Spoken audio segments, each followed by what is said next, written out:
Hola chicos, hoy vamos a comenzar con otro tema que fue lo que no acabamos la clase pasada, pero en estos últimos días vamos a ver el curso básico de microbiología, ¿vale? Para empezar a hablar de microbiología debemos de, comenzar a definirla. Y esta se va a definir como una ciencia que se encarga del estudio y el análisis de microorganismos, que son básicamente seres vivos muy pequeños o diminutos que nosotros no los podemos ver a simple vista, con nuestro ojo humano. Entonces necesitamos em, estudiar a estos microorganismos por medio de un microscopio. Y normalmente lo que se estudia son bacterias, son microbios, o lo que conocemos como microbios, pertenecientes a células procariotas y también algunas células eucariotas que son simples. Bueno, ¿y qué tiene que ver, pues, la microbiología con la odontología? Como sabemos, tenemos una cavidad oral que está en la entrada de nuestro cuerpo, es una vía de entrada, ¿ok? Entonces, en nuestra boca, pues, entran muchas cosas, como la comida, algunos objetos, está abierta y por lo tanto hay una interacción o tenemos un vínculo muy importante con los microorganismos, porque finalmente son superficies y constantemente la boca está húmeda. Entonces, es un lugar propicio para los microorganismos. Entonces, hay una frase que se encuentra en el prólogo del libro de Ecología Oral que lo van a encontrar en la Facultad de Odontología, en la sección de microbiología, que es de Argelia Almaguer Flores, y ella nos habla que la cavidad oral es un ecosistema complejo y fascinante donde los grandes protagonistas son la gran diversidad de microorganismos que pueden habitar en ella.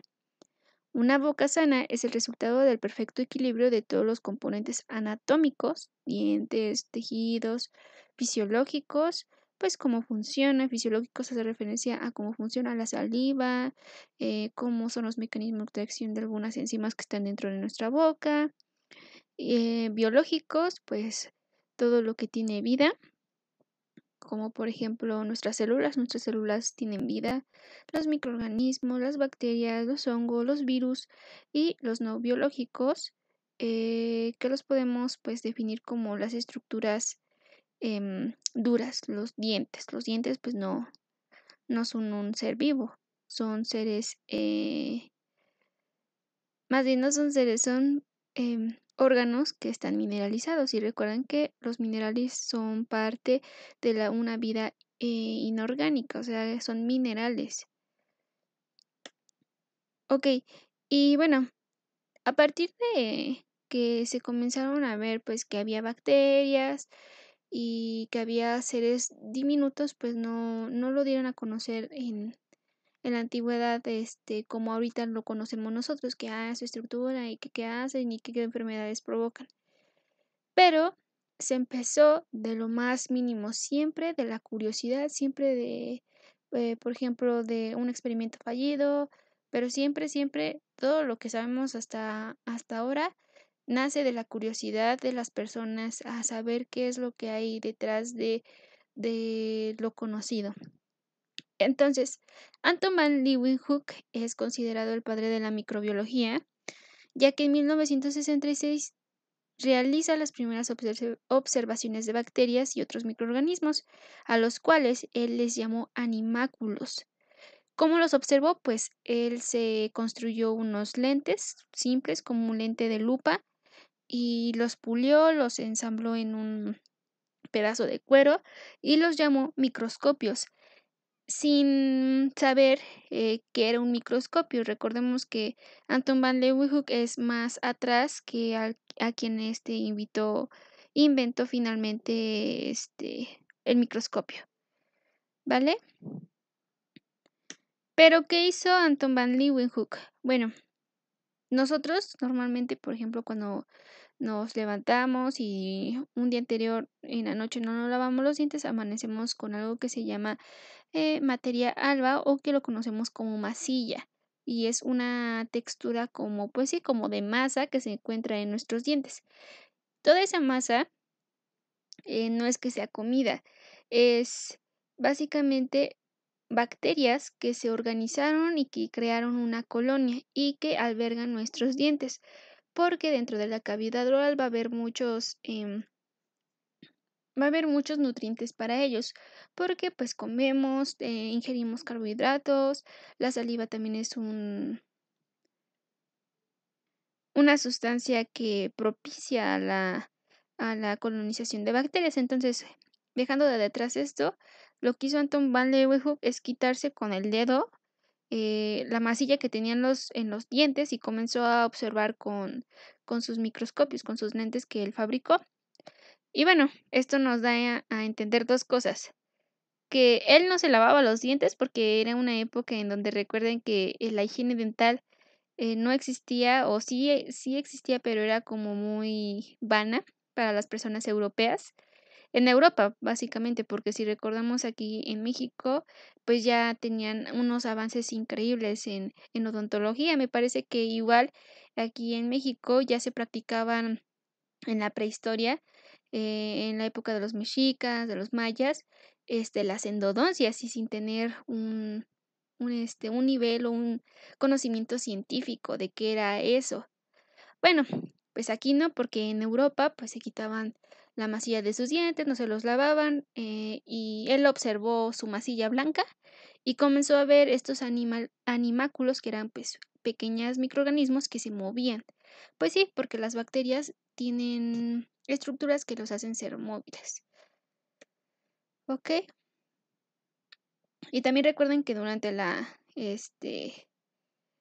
muchas de las veces en la historia medieval o en la historia así que nos plantean en historia universal, por ejemplo, la reina Isabel, no, la reina Isabel no, o Elizabeth, no me acuerdo qué reina de Inglaterra era, pero que comía muchos carbohidratos, muchos dulces, muchos pasteles, y ella se le cayeron todos sus dientes. Y también está la teoría de que em, Thomas Alva Edison, sí me parece que era él, o no recuerdo, pero había un presidente de Estados Unidos que se le cayeron todos sus dientes y mandó a hacer una placa, pero esta placa la realizaban con personas que eran esclavas. Recuerden que en ese entonces los esclavos eran mayormente personas de color negro. Entonces, toda su placa pues era de dientes naturales, pero de otras personas que se las extrajeron. Dejando atrás la historia, vamos a introducirnos más a lo que es la cavidad oral y pues en nuestra boca vamos a tener más de 1 millón de microorganismos por mililitro de saliva. Imagínense cuántos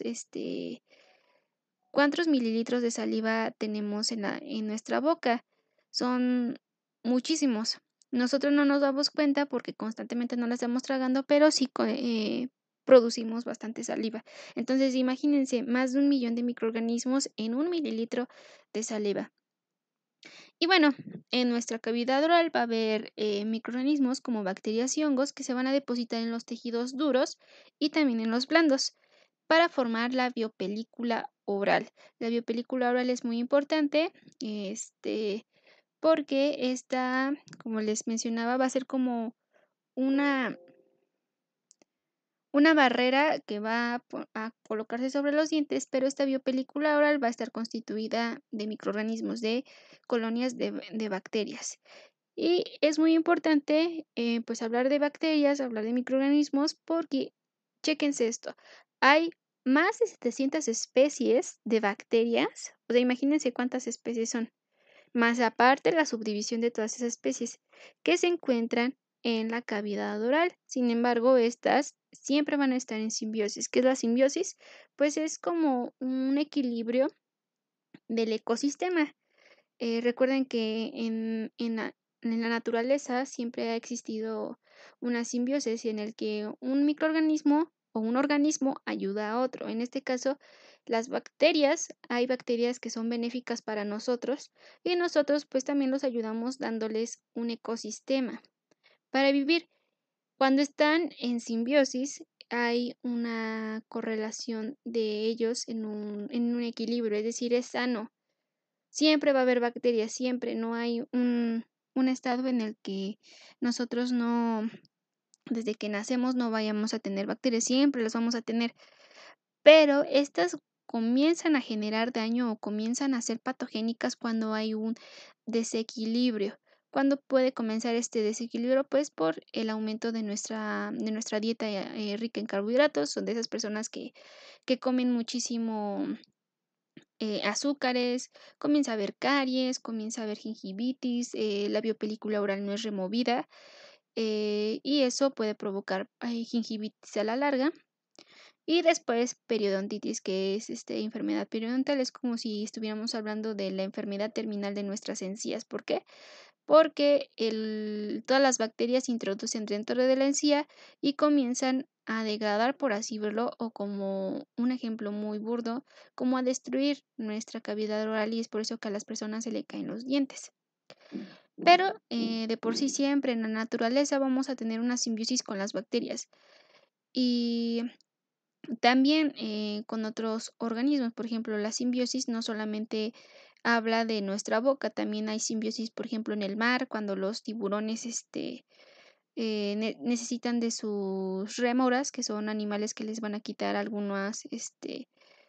pues, alguna suciedad de su cuerpo, cosas que realmente el tiburón no necesite que estén en su superficie. O, por ejemplo, igual los hongos van a tener su simbiosis con otro tipo de plantas, etc, etc. Eso em, es parte como de la vida. Siempre va a haber una simbiosis y está a nuestro alrededor. Incluso antes de que nosotros existiéramos. Desde que la naturaleza comenzó a existir, la simbiosis siempre ha existido. Ahora, vamos a hablar sobre estructuras de bacterias, hongos y virus, los cuales son muy importantes porque nos van a dar como la pauta de cómo vamos nosotros a conocerlo o cómo es que nos influye. Y aparte también es como un resumen. Ahorita lo que más em, nos conlleva a nosotros como odontólogos son las bacterias y los virus. Las bacterias porque van a causar enfermedades en la cavidad oral y los virus también, pero los virus vienen acompañados de otras enfermedades como inmunodeficiencias, em, otros trastornos, etc, etc. Y los hongos nos van a ayudar porque gracias a ellos vamos a tener pues la información de cómo se obtuvieron las penicilinas, que también son muy importantes en el área odontológica. Vamos a comenzar hablando de las bacterias.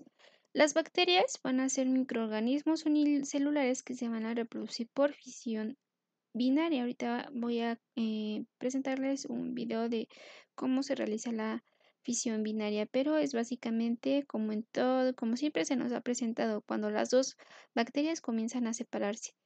Em, y normalmente las bacterias están libres, viven libres en el ambiente, a excepción de algunas que por ejemplo son las clamidias y las rickettsias, que estas necesitan a fuercitas de introducirse a un organismo vivo, en este caso animales o seres humanos, para que puedan sobrevivir y puedan generar patogenicidad. Por ejemplo, estas que son rickettsias, no sé si habían escuchado, que bueno, es parte de un chisme, que Thalía fue a Canadá y la picó una chinche, y esta chinche le causó mucha enfermedad, le causó mucha fiebre. Pues básicamente fue por esta rickettsia, esta bacteria que es intracelular. Venía pues en la chinche que la mordió, al contacto de la sangre con la picadura de la chinche, pues esta bacteria pudo introducirse a la sangre y se introdujo o se metió adentro de las células de Thalía, y pues son muy muy difíciles de quitarlas del organismo. Incluso hay personas que llegan a morirse por este cuando tienen una patogenicidad por este tipo de bacterias, pero bueno, esas son la excepción. Las demás bacterias, todas las demás bacterias que podamos conocer, se encuentran en vida libre, es decir, no necesitan de otro organismo. Y estos mismos van a tener mecanismos productores de energía ellos mismos y material genético para su desarrollo y su crecimiento. Estos van a pertenecer al reino de procariota o al reino procariota. Pro de antiguo y cariota de núcleo. Van a también tener un núcleo. Y lo más chistoso de esto es que la estructura de una bacteria se parece mucho a la de una célula eucariota, que es nuestras células que nosotros poseemos. También vamos a estudiar solamente a las eubacterias. Las eubacterias son las que crecen en el ambiente, son las que crecen en nuestra vida actual, que están en el suelo, que están en superficies, que están en la boca, que están en lugares que están sucios. Porque eh, siguiendo el tipo de bacterias según su evolución, hay otras que son arqueobacterias, que esas son las que vivían en la prehistoria. Imagínense cuando los dinosaurios vivían en una época, pues, donde el mar era bueno, el mar está constituido de agua, pero esta agua estaba a temperaturas muy altas o no era un lugar propicio para la vida, ¿sabe? Entonces, estas eran las únicas que podían vivir, las arqueobacterias, pero pues esas ya se extinguieron. No dudo de que existan todavía en el mar, en las profundidades del mar, pero las que más nos importan como un ámbito clínico y médico son las eubacterias. ¿Y nosotros cómo las vamos a poder observar de manera macroscópica? Pues gracias a esto, gracias al cultivo celular de bacterias las podemos ver en forma de colonias. Todo esto que vemos es una colonia de bacterias, otra colonia de bacterias que van creciendo. No es solamente una bacteria. Aquí, dentro de esta bacteria, van a vivir muchísimas bacterias que están coagregadas. Sin embargo, que necesitan estas vivir en conjunto para poder producir su alimento y para también producir su nicho.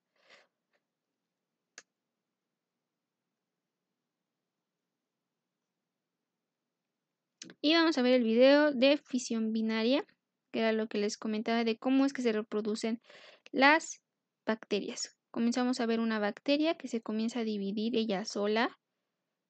Se comienza a dividir y así. Comienzan a dividirse por sí solas.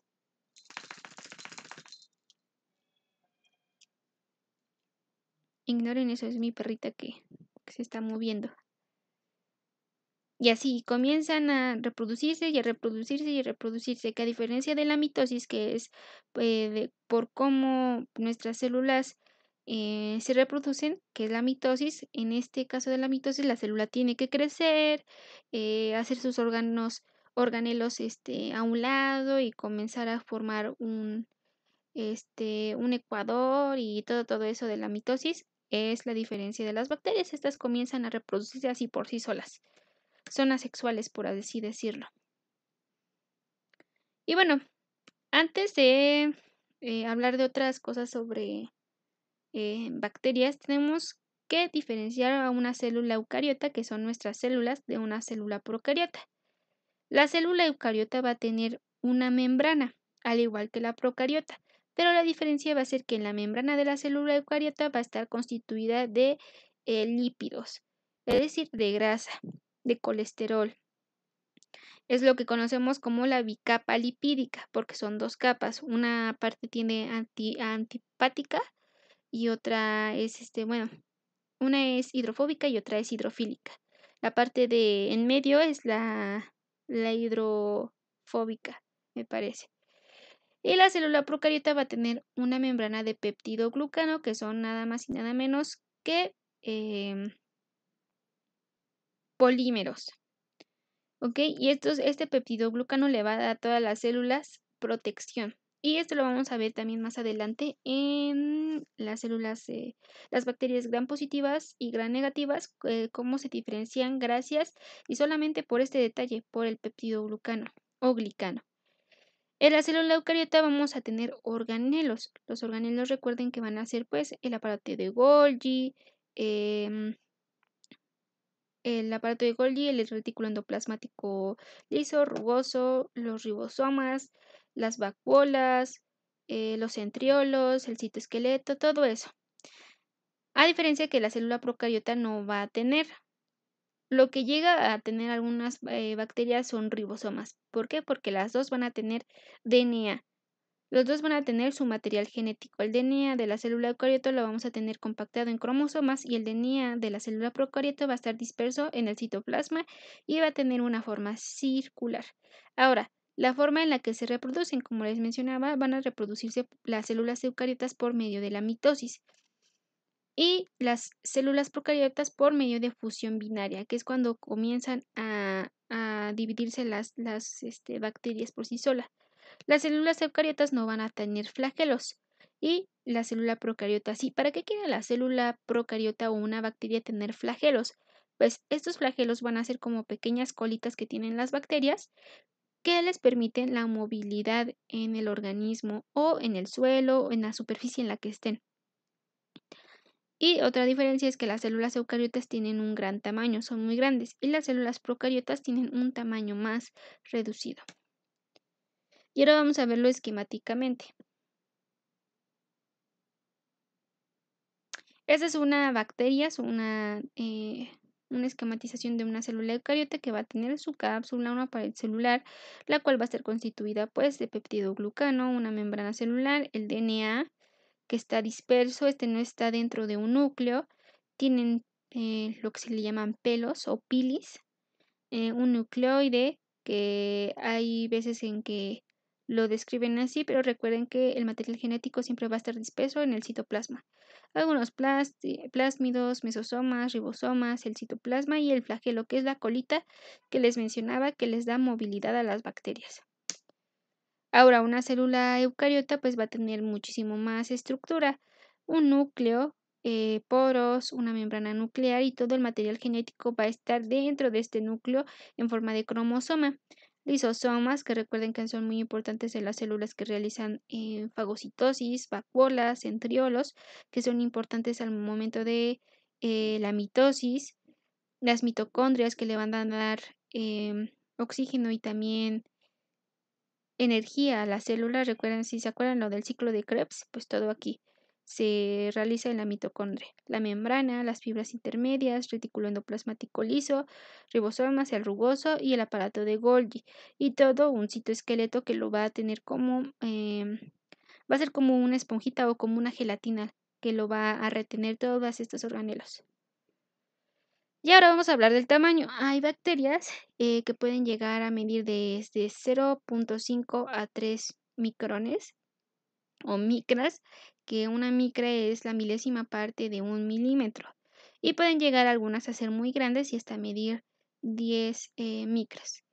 Y pues, las que a nosotros nos interesan van a tener tamaños pequeños, por ejemplo 0.4 y 2 micras, que son las de interés médico.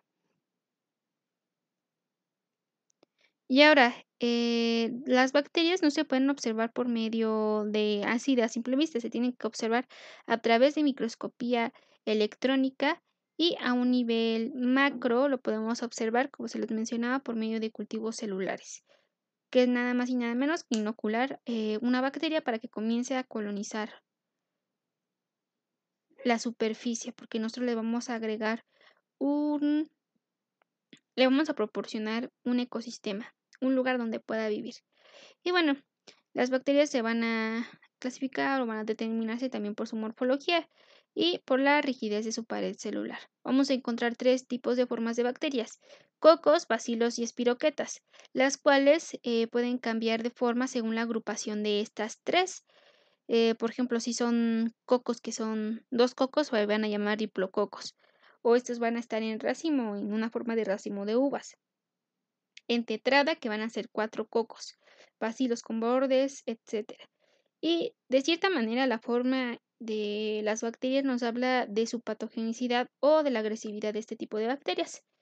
Pero para que sea más esquemático vamos a ver, por ejemplo, la forma. Los cocos van a ser estructuras que son redondas o ovaladas, van a ser como bolitas.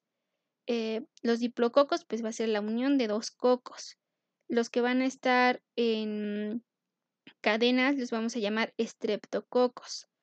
Van a ser cocos que van a tener una cadenita muy larga. Los que tienen forma de racimos se les va a llamar así, pues en racimo, cocos en racimo, porque parecen un racimo de uvas. O las que están en tetrada, porque son 4.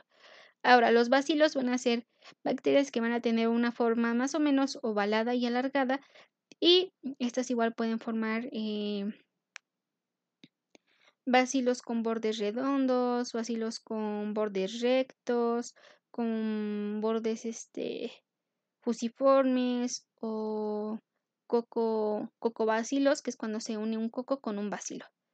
Y otra forma de estas bacterias van a ser bacilos que van a estar curvos, ay, perdón, o fusiformes, curvos, fusiformes, y a partir de todos estos van a ser llamados espiroquetas. ¿Por qué? Porque tienen forma de una espiral. Por ejemplo, el 13 se ve como una serpentina, se ve como una rayita, pero realmente es este, una espiroqueta. Esa que tiene una forma más como más hecha torcidita y otra. Y de esto nos va a hablar mucho de la manera en la que atacan. Por ejemplo, aquí es otra esquematización: coco, diplococo, streptococo, estafilococos, que son también la otra forma que se le llama a los que están en racimo. El bacillus cocobacilo, bacilo empalizada, vibrios en coma, filamento, que están en hélice, en bastón, espiroquetas, etcétera. Aquí otra tipo de esquematización. Y bueno, nosotros que nos importa la forma de las bacterias, pues vamos a encontrar muchas bacterias. Por ejemplo, el Streptococcus mutans va a ser un estreptococo, va a ser una cadena muy larga de cocos. Los cocos, recuerden que son estas bolitas, y esta bacteria es la que causa la caries. El Vibrio echolare va a tener forma de un bacilo con una colita, y esta causa la cólera. Los estafilococos aureus van a tener forma de tetradas o de racimos, y estas van a causar muchas veces enfermedades respiratorias muy graves como la neumonía. El Fusobacterium nucleatum va a ser un bacilo muy, muy largo, y estos se encuentran relacionados con la patogenia de la enfermedad periodontal, a lo mismo que el Treponema dentícola, que son espiroquetas. Recuerden que tienen forma de espiral, parecen colitas de cerdo o como crujitos. Vamos a verlo como forma de crujitos. Estos van a causar igual enfermedad periodontal y son muy patogénicas. Ahora vamos a ver los virus. Los virus van a ser unas entidades que están, pues, de cierta manera de forma celular y que son potencialmente patogénicas con una fase infecciosa. Estos solamente van a tener un tipo de ácido nucleico, que pueden ser RNA o DNA, pero es incapaz de crecer en la vida sin introducirse a otro organismo. Necesitan a fuerzas de meterse a un organismo para poder producir una patogenicidad o poder producir enfermedad. Y bueno, la palabra virus significa veneno, ya que siempre se ha relacionado con que es asociado a enfermedades. Vamos a encontrar varios tipos de virus, nada más por mencionarlo, que se clasifican de acuerdo al material genético que van a poseer. Por ejemplo, hay viroides, que solamente van a contener RNA, provirus, que tienen un DNA y que tienen una estructura más compleja, y los priones, que son proteínas mal plegadas que causan enfermedades en el sistema nervioso periférico. Y estas, digamos que son los propios virus que produce el humano. Se han hecho muchos estudios donde se han dado cuenta que hay algunas proteínas que están mal codificadas o que tienen un problema mal genético y pueden provocar enfermedades. Por ejemplo, estos priones causan la enfermedad de las vacas locas, que es un tipo de encefalopatía.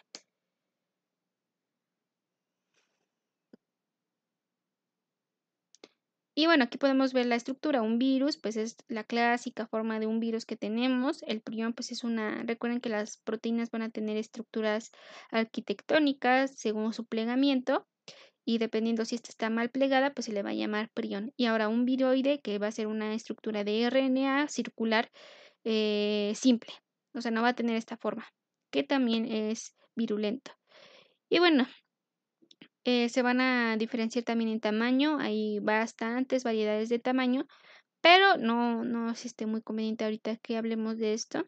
Sin embargo, vamos a recordar que hay dos tamaños, uno pequeño y uno grande. Los más pequeños los vamos a llamar piconavirus y estos van a medir aproximadamente 28 nanómetros y los virus más grandes van a medir 300 nanómetros, que es mucho, aunque sean medidas microscópicas es bastante. Y van a tener una forma muy variada, como icosaedros, helicoidales, con y sin cápside, que es lo que les va a proteger al material genético, esféricas, filamentosas, etcétera. Y vamos a ver varias estructuras. Por ejemplo, tenemos el ébola, que tiene esta forma, la hepatitis B, el VIH, el adenovirus, la influenza, perdón, los bacteriófagos. O sea, hay un montón de estructuras de los virus. Simplemente van a cambiar de forma, pero van a tener casi lo mismo.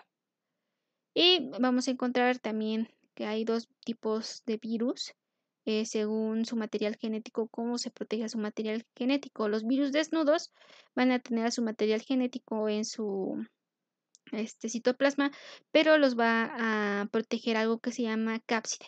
Esta cápside va a estar constituida de varios polímeros que lo van a proteger y digamos que es la forma más simple de un virus.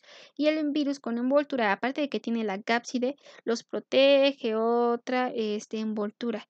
Y estos como pequeños circulitos les vamos a llamar spike o espículas, que tienen una función muy importante, por ejemplo, al momento de generar el virus o tener contacto con las bacterias, con las células, perdón. Aquí podemos ver otro esquema.